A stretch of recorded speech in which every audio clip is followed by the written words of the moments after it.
औराद बसवनगर मंद्रुपला दिले खासदार प्रणिती शिंदे यांनी गाव भेट।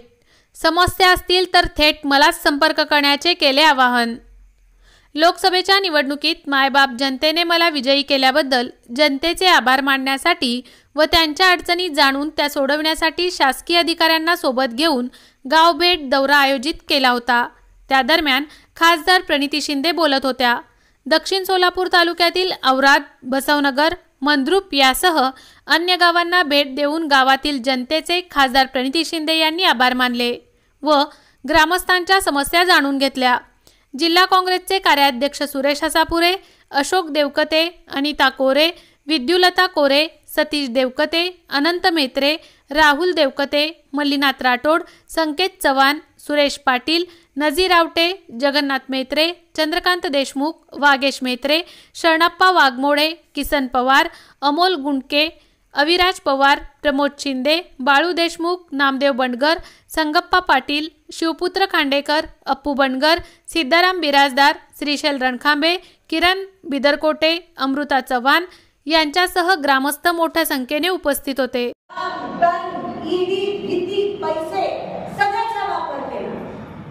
पण कधीही ते जिंकू शकले नाही। लोकशाही समोर या कोणत्याही गोष्टी टिकल्या नाही आणि म्हणून ही खरी लोकशाहीची निवडणूक होती। तुम्ही दाखवलं की या सगळ्या गोष्टींसमोर लोकांची जी ताकद असते ना ती सर्वश्रेष्ठ ताकद असते। तुमची ताकद सर्वात महत्त्वाची असते। तुमच्या समोर काहीही टिकत नाही हे तुम्ही या निवडणुकीत लोकांना आणि देशाला दाखवा। ही निवडणूक नव्हती, ही चळवळ होती, चळवळ।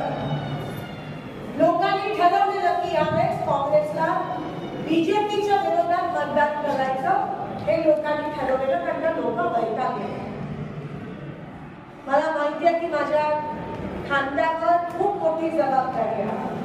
मी 15 वर्ष आमदार होती आणि या 16व्या-17व्या वर्षात तुम्ही मला खासदार बनवलं। 6 विधानसभा तालुके खासदारांसाठी मतदान करतात, 6। आता मला कळते का मी आमदार होती 1 गुणिले 6 म्हणजे केवढा मोठा मतदारसंघ आहे। 6,80,000 लोकांनी खासदारासाठी मतदान केले, किती मोठी गोष्ट आहे। पण मला माहिती आहे की हा प्रवास तिथपर्यंत मी केवळ तुमच्यामुळे पोहोचले। लोकसभेमध्ये लोकशाहीच्या मंदिरात जेव्हा मी पहिलं पाऊल घेत होती तेव्हा मला तुमची आठवण येते। तेव्हा माझ्या चेहऱ्यासमोर ते शेतकऱ्याचा चेहरा येत होता, तेव्हा माझ्या चेहऱ्यासमोर डोळ्यासमोर त्या माय माऊलीचा चेहरा येत होता, तेव्हा माझ्या डोळ्यासमोर त्या बेरोजगार युवकाचा चेहरा येत होता, तेव्हा माझ्या डोळ्यासमोर ते वाड्या वस्तीमध्ये राहणारा बिझी अभ्यासी कसं बसत तरी काम करणारा तो मोलमजूर शेतकऱ्याचा चेहरा येतो। आणि मला जाणीव आहे की तुमच्यामुळे मी तिथपर्यंत गेले आणि मला जाणीव आहे की जर मी काम करू शकली नाही या 5 वर्षात तर तो माझ्या हातून सर्वात मोठा अपमान असेल लोकशाहीचा, जे मागच्या 2 खासदारांनी केलं। अहो, खासदार होऊन सुद्धा घरी बसणं याच्यापेक्षा लोकांचा मोठा अपमान काय असू शकतो? काम नका करू पण घरी बसणं, काम करायचा प्रयत्न पण केला नाही या लोकांनी, म्हणजे किती मोठा अपमान तुम्ही सहन केला। 10 वर्ष तुम्ही अपमान सहन करत होता।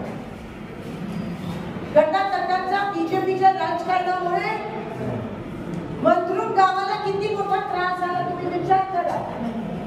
आज जे तुम्हाला हे मिळत नाही, सेतू कार्यालय साधं गोडाऊनमध्ये उघडत नाही, हे गटातटाचं राजकारणामुळे झालं। पण मी नाही करत राजकारण, मी नाही बघणार कुठे लीड मिळाला कोणी, मी नाही बघत।